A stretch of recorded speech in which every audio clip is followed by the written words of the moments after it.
Bonjour Nelly, Bonjour Jérôme. est-ce que tu peux nous parler de ton métier de coaching? Oui, bien sûr. Donc, je travaille via le coaching pour accompagner des personnes dans des transitions de période de vie pour passer d'un point A à un point B via un accompagnement sur plusieurs séances qui va être d'environ une dizaine d'heures qui vont permettre de faire un état des lieux de là où la personne en est actuellement, de comprendre pourquoi est-ce qu'elle n'a pas atteint son objectif. On va pouvoir intervenir sur la levée des points de blocage et l'appui sur les ressources que l'on va pouvoir identifier via la méthode de coaching qui propose beaucoup de questionnements, beaucoup de prise de conscience, le développement de l'autonomie et de la créativité de la personne. Il me semble que tu utilises aussi des techniques d'hypnose, c'est ça? Oui, tout à fait. Je suis donc spécialisée en hypnose thérapeutique. Ok. Et là, contrairement au coaching, alors des fois c'est ou l'un ou l'autre, des fois on mélange les deux. Le coaching est plus une démarche effectivement qui émane du conscient. Ok. Et l'hypnose va plutôt s'appuyer sur une recherche d'appui de l'inconscient, donc cette partie de notre esprit qui fait beaucoup de choses en autonomie, Ouais. qui nous rend bien service, mais parfois qui subit certains bugs, on va dire. Et Ouais. donc l'hypnose va permettre de gérer les conflits intérieurs, tout ce qui est plus fort que nous, qu'on n'arrive pas à gérer, à tenir sur la durée, etc.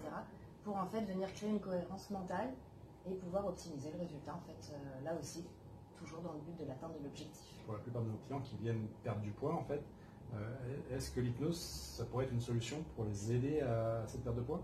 Alors bien sûr, le champ d'application de l'hypnose est très très vaste à partir du moment où effectivement il y a un conflit intérieur, il peut venir accompagner. Donc dans le cadre de la perte de poids, on va essentiellement pouvoir travailler sur la gestion de l'alimentation, notamment la résolution des troubles alimentaires. Les personnes qui ont tendance à subir des compulsions, des mauvaises habitudes ou qui vont être victimes tout simplement de troubles. Okay.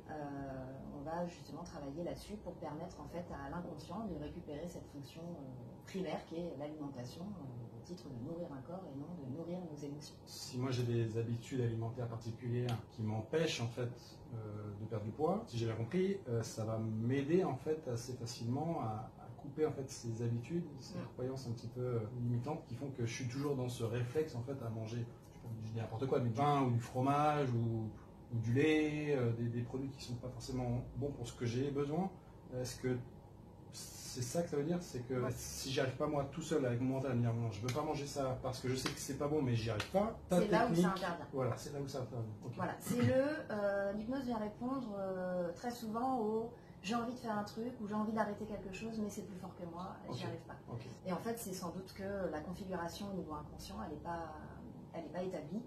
Et du coup, on va utiliser ces techniques-là pour permettre de réparer la panne, de configurer tout ça dans la direction en fait, que la personne souhaite atteindre, pour qu'en fait le changement, que ce soit pour la nourriture ou d'autres choses, comme des addictions ou des choses comme ça. La cigarette par exemple? La cigarette, tout à fait. Pour que le changement, puisque la personne elle est en harmonie avec son changement et qu'elle l'a décidé, pour que le changement se fasse de manière sereine, le plus possible, fluide, sans développer de compensation ou de frustration, c'est tout ce qu'on veut éviter. Ça génère pas de stress en fait, c'est-à-dire que voilà. On change de comportement, on a des habitudes depuis 20 ans, 30 ans, 40 ans, et grâce à cette technique d'hypnose, tu viens fluidifier en fait les changements de comportement. Voilà, créer les connexions qui manquent pour finalement aller vers l'objectif qui de toute façon est un objectif sur lequel on s'est entendu au départ et qui a priori est dans un souci de développement de soi. D'accord. Voilà. Qu'est-ce que tu peux dire aux personnes qui ont des doutes par rapport à l'hypnose? L'hypnose a différentes facettes, l'hypnose, comment on appelle ça, le spectacle, voilà, ça peut en freiner certains. Effectivement. Alors les termes coaching et hypnose en général sont assez galvaudés et puis subissent effectivement une image un petit peu négative, effectivement, parce que c'est utilisé sur des fins qui sont diverses et variées. Et pour ce qui est de l'hypnose, effectivement, il faut vraiment faire la différence entre l'hypnose de spectacle et l'hypnose que l'on pratique en cabinet. Okay. Ou la notion, alors beaucoup de mes clients ont cette question de est-ce que je vais être réceptif à l'hypnose?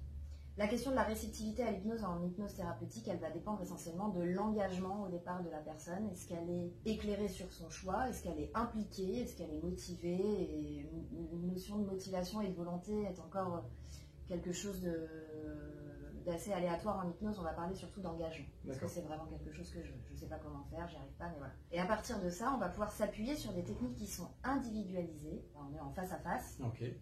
Donc on ne fait pas du collectif et on est sur des techniques de hypnose qui vont prendre du temps, on va s'adapter au niveau de sensibilité de la personne, à ses capacités sensorielles aussi, pour que justement on puisse l'emmener dans cet état qui est normalement un état naturel, hein, l'état d'hypnose. Le grand public ne le sait pas, mais en fait l'état d'hypnose, contrairement à ce que veut nous faire croire la société audiovisuelle, l'état d'hypnose est un état naturel. On est sous hypnose lorsqu'on est dans nos pensées, qu'on fait un peu abstraction de l'état présent, on s'évade. Quand on est en voiture, je crois, c'est voilà, ça. tout à fait. Lorsqu'on perd pas le contrôle de la route, parce qu'au contraire on l'a complètement, mais on a cette capacité à laisser notre conscience divaguer un peu, traiter tout un tas d'autres informations, pendant que notre inconscient, lui, vu qu'il sait conduire, c'est un apprentissage automatique, eh bien il le fait très bien. Ça, ce sont des états d'hypnose. Donc on a besoin de personnes pour être en état d'hypnose. Okay. Donc on est tous réceptifs à l'hypnose. Okay. Après, ce qui fait qu'effectivement ça va renforcer l'efficacité, ça va être la connexion avec la personne, puisqu'on est dans une relation de confiance, il faut que ça passe. Enfin voilà, il y a plein de manières de pratiquer l'hypnose. Voilà. Donc dans tes séances, tu as un vrai travail de découverte en fait, du client, enfin tu passes beaucoup de temps sur...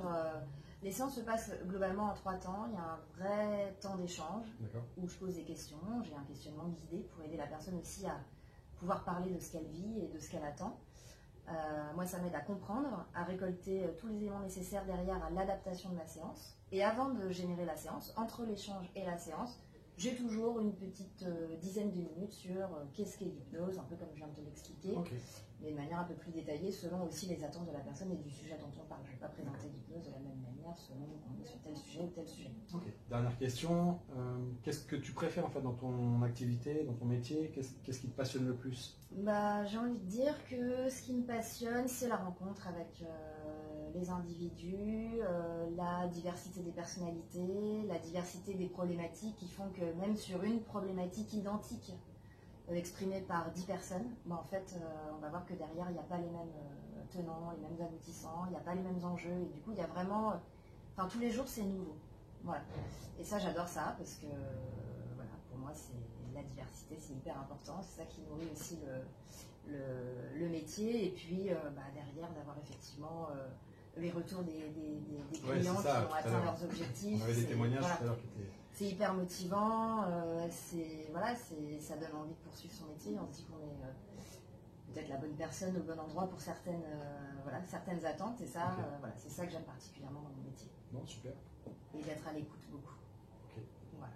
Eh bien, merci beaucoup Nelly. Eh bien, merci à toi de ton accueil. Un petit mot juste pour dire que on va venir travailler ensemble prochainement. J'espère. Et que Nelly sera partie intégrante de notre équipe dans les projets d'accompagnement sur la perte de poids, sur les changements alimentaires, sur tout un tas de choses. Si vous voulez arrêter de fumer aussi, elle sera là. Si vous voulez changer d'autres comportements qui vous pèsent et sur lesquels vous pensez ne pas avoir de pouvoir, elle sera là pour vous aider.